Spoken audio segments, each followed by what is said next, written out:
inherent inferiority. When we met white people, they lived under a system called feudalism, which was the next closest thing to slavery, where they were impoverished and without any rights at all. And I think it's important to mention this because what we have been taught is that white people, Europeans, came to Africa, came to the Americas because they had a surplus of civilization and Christianity that they just had to share with the rest of the world. We've been taught that it was the beneficence of Europe and white power and white people that is responsible for their presence in Africa and in what this area of the Americas is now called.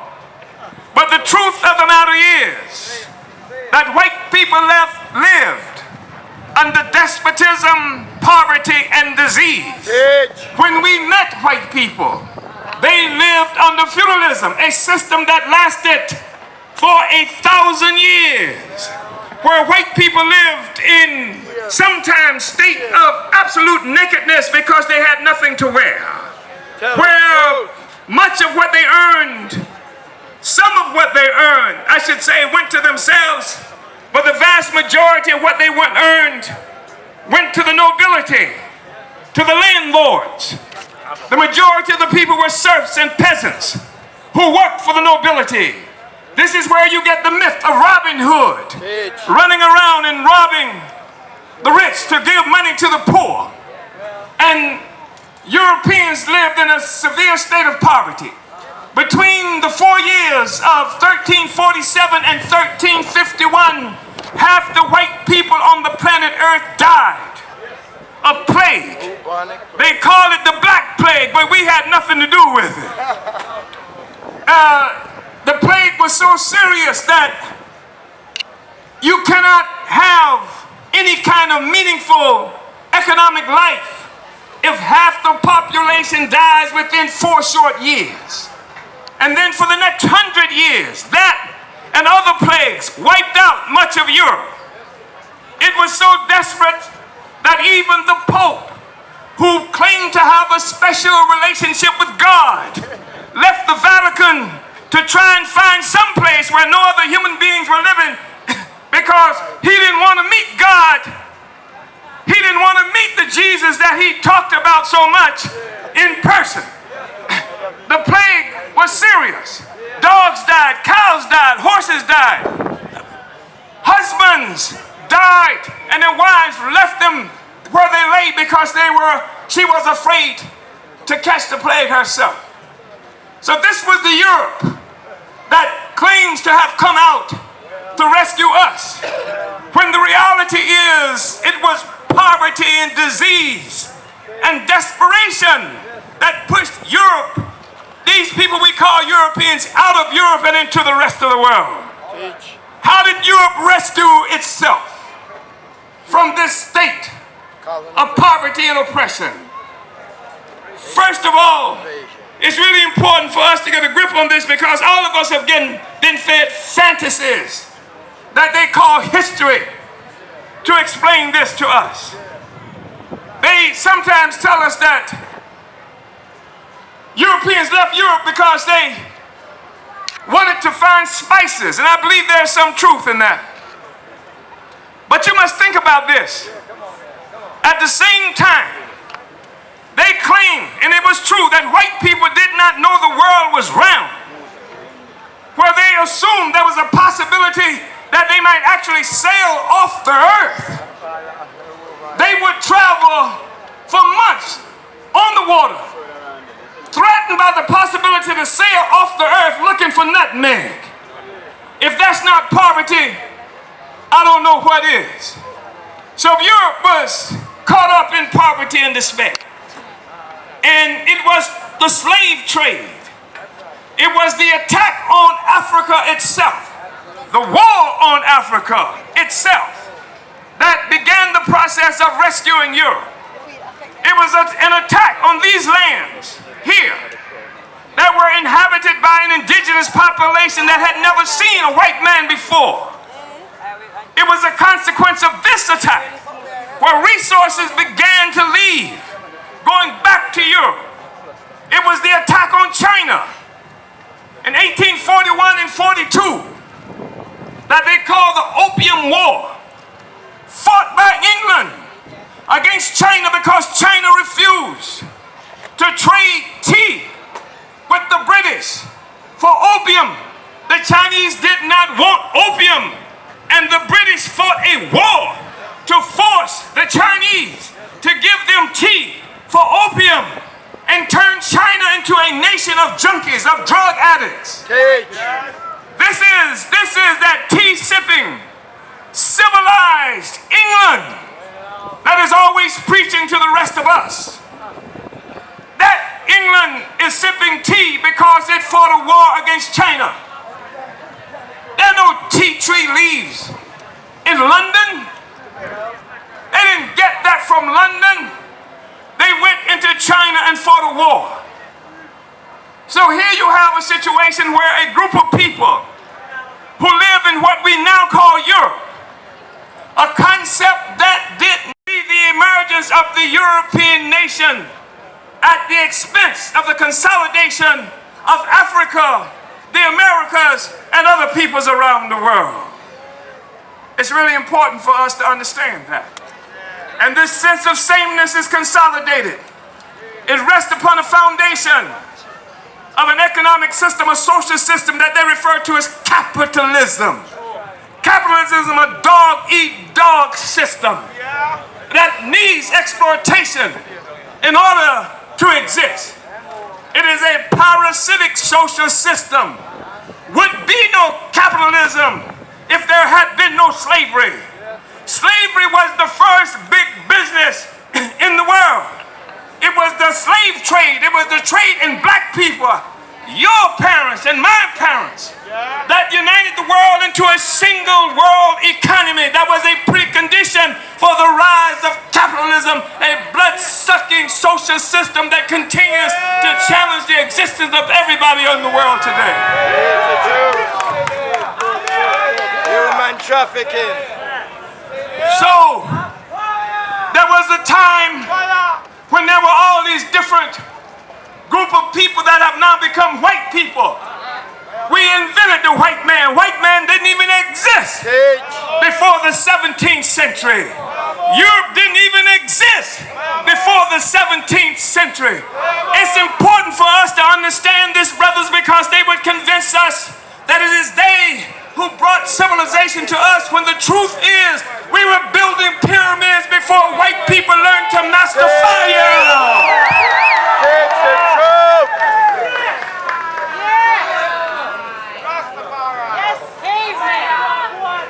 But it was the war on Africa and the rest of the world that is responsible for the loss of self-confidence in African people ourselves.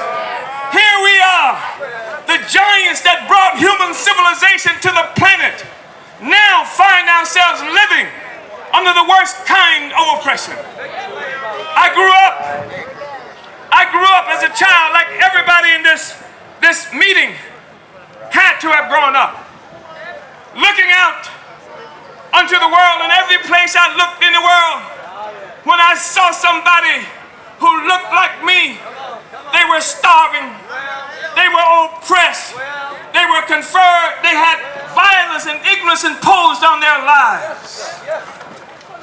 And the explanation, the only explanation I got, the same explanation you got, is that the reason Africans live like this as compared to the white people is because the white people were more civilized.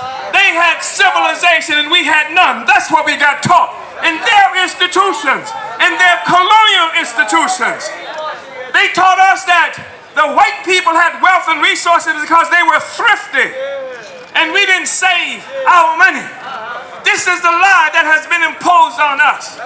And they use the fact that white power dominates the world, even if shakily at this moment, as evidence of their superiority and our inferiority. And we say that the only thing the white domination domination of the world proves in terms of superiority is that they have been superior killers. They have been superior thugs. They have been superior rapists. They have been superior pirates. They have traveled the world and brought death and destruction everywhere they have gone. Everywhere, everywhere, everywhere. Tell the truth. So here, we have a social system, an entire social system, this thing called capitalism, born through selling our grandparents. Obama is droning people in Afghanistan and Iraq and in North Africa. And that's why he's presiding over a situation where every day you look up, a new murder of African people is occurring by the police of white people in the United States of America. They're killing us. The people are rising up.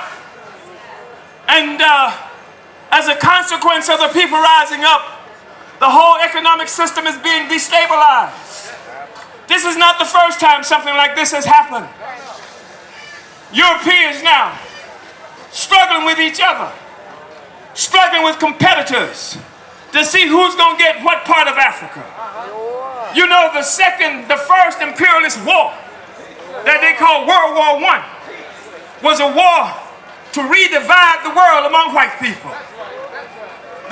The white imperialists, the colonizers, who had carved up our Africa, carved up all of what they refer to as the Middle East, and put themselves in charge.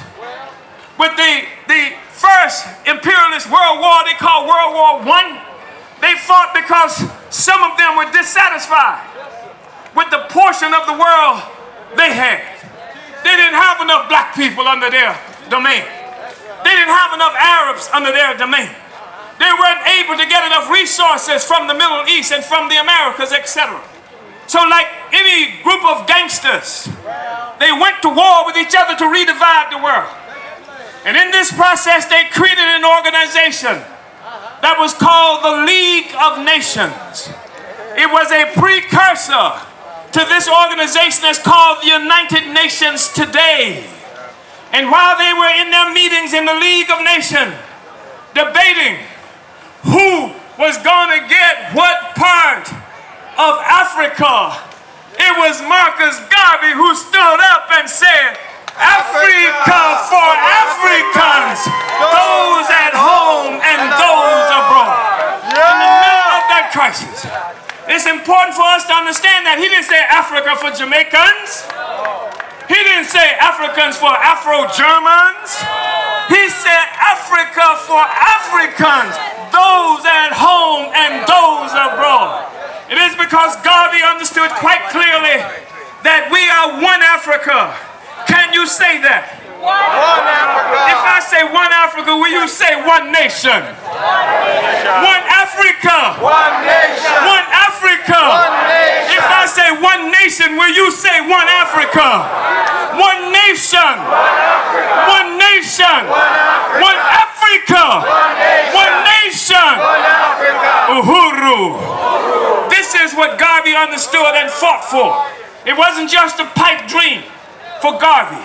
Garvey began to organize to make it a reality, because the discussion is nothing unless you are prepared to do something about it. You must be prepared to change the world, and Garvey had the confidence in himself and the confidence in us to understand that we can change this world. The world we live in, the conditions we experience, is a world and conditions which were created by human beings. Human beings can change this. This is one of the things that distinguish humans from other animals. Humans have consciousness. Humans have consciousness. A cow is similar to humans in certain biological aspects. But a cow goes to a McDonald's for a different reason than you, if you're dumb enough to go to McDonald's. A cow doesn't make a choice to go to McDonald's. You and the cow often go to McDonald's before you understand what Ross been talking about in terms of what you should be eating, right? You and the cow go to McDonald's, but the cow didn't make that decision. And we made the decision. As bad as the decision may have been, we made the decision. And this is the thing that distinguishes us as human beings. We say that this world is a world that we can change. We can create a world that meets our needs as a people. We can create a world so that we know that our children will have a future, not because we are praying for a good white man or a good Negro to get elected this time, but because we take the future of our children in our own hands, in our own hands. But you can't wish this into existence. Look at Africa, the richest continent on earth in terms of natural resources. 12 million square miles of wealth. Look at Africans, the most impoverished group of people on the planet Earth. It doesn't make any sense. Here we have a situation where, because Garvey's mission has not been completed, we are in a contest with all kinds of forces. Increasingly, we see the U.S. and China in a contest because China is the fastest growing economy in our Africa. Africa is the birthright of every living black person on the planet Earth. China and the U.S. are engaged in a contest for Africa. China, which white people used to laugh at. China, that white people used to say when they wanted to say something negative about human beings, about your lack of chances, they say, you don't have a Chinaman's chance. They don't say that about China today. China has become a great power, and it is in the process of gobbling up our Africa, gobbling up Jamaica too. Yep. Every city, but you look at China and compare it to Africa. China doesn't have a tenth of the resources that Africa has. But when England deals with China, it deals with one China. When France deals with China, it deals with one China. When Belgium deals with China, it deals with one China. But when they deal with our Africa, they deal with 54 different Africas. Which means you can't have a national economy. They have created these colonies. The white people got together. The ones that named my father Waller. They got together in Berlin in 1884 and 85 in order to keep themselves from going to war. At this time, over Africa, they carved it up. And they gave each of the white countries a part of emphasis on organization. He understood that the most significant organizational struggle that we're involved in is the African nation itself. The nation that has been dispersed against our will across the globe. The nation that has produced value for everybody except ourselves. Africa must be united. And the Europeans, imperialists, and the Chinese, and the Turks, and the Indians, and everybody else that's sucking the blood of Africa, we are going to have to fight to free our Africa. We are going to have to build different fronts all over the planet Earth. Uhuru. That's what I'm about. Like Marcus Garvey, I find it absolutely impossible to accept a situation where any human beings on the planet should govern Africans except ourselves. Nobody should dominate the Africans. We have to be involved in self-determination. We have to find it unacceptable that anybody else should govern us except ourselves. And even when I say ourselves, I don't mean some puppet Negro that has been put in power or with the structures that capitalism and colonialism created for us. Look at South Africa. All the people split all around the world stood up, wanted to see what they thought was free South Africa. And that lick-spittle African National Congress, yes, it's a lick-spittle, butt-kissing, vomit-eating organization that came to power. And in South Africa, you go to South Africa today, you have a situation where less than 10% of the population, white people, own 87% of the land. They own land 4.5 times larger than England and Northern Ireland combined under the African National Congress. And what those Negroes do is they get their cut from the top. And the rest of us catch hell. That's in South Africa. You saw them gun down those miners who were just trying to get higher wages. They should have been trying to take the damn mines. But they just wanted to get paid more for getting the gold out for the white people. And that was too much for the Negroes who gunned them down. Why? Because you cannot use your oppressors' state apparatus to serve you. It will not serve you. It's got to be destroyed and has to be replaced by our own state power. I just want to say this, brothers and sisters. I don't know how they talk about it here, but in the United States, they want to convince African people that we're in some kind of struggle against racism. I don't even know what the hell a racism is. How does it taste? How does it look? When do you know you won the battle? Does somebody come out and wave a white flag and say we surrender? Does racism come out and surrender? No. The reality is that we are dominated all over the world, African people, by colonialism, where a foreign and hostile entity has assumed responsibility and control over our lives, either directly or indirectly, with neo-colonial, bootlicking, white power in black faces. It will not serve us. It will not serve us. So brothers and sisters, I'm on a mission.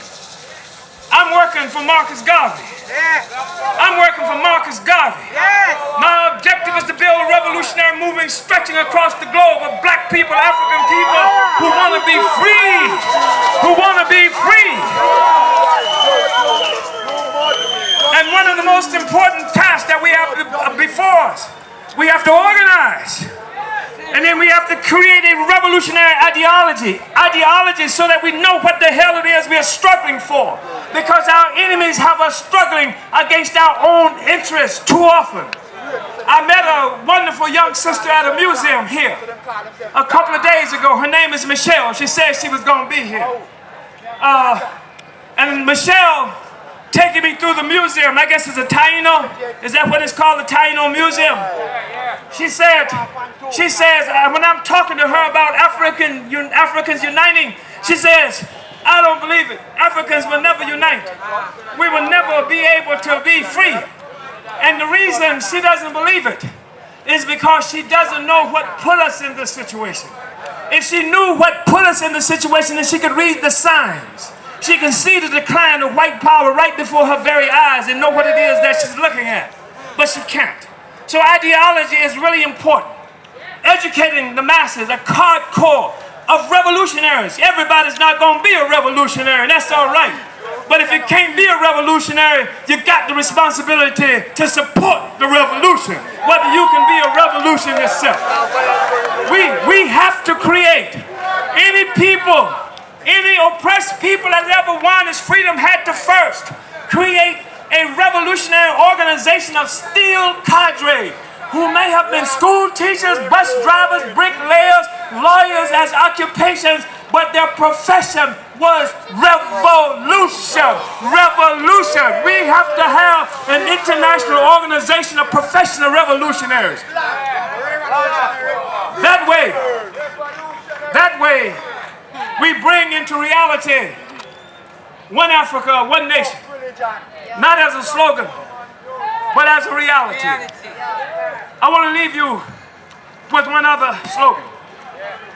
maybe 2, if you don't mind.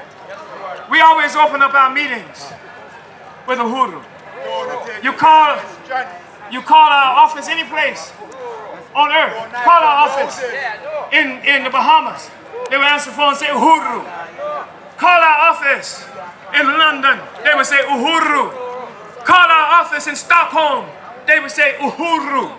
We say Uhuru because it is Swahili for freedom. It is Swahili for freedom. It was introduced to the world through the Kenyan Land Freedom Army that they call Mau Mau, led by Dedan Kimani, who fought the British, the same British that was terrorizing us here. The Mau Mau fought them to a standstill for many years in Kenya.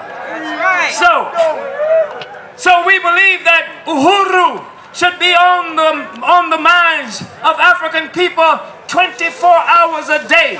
When I come and greet you, I will say Uhuru. When I leave you, I will say Uhuru. When you call me on the phone, I will say Uhuru. And I want to say to you again, Uhuru.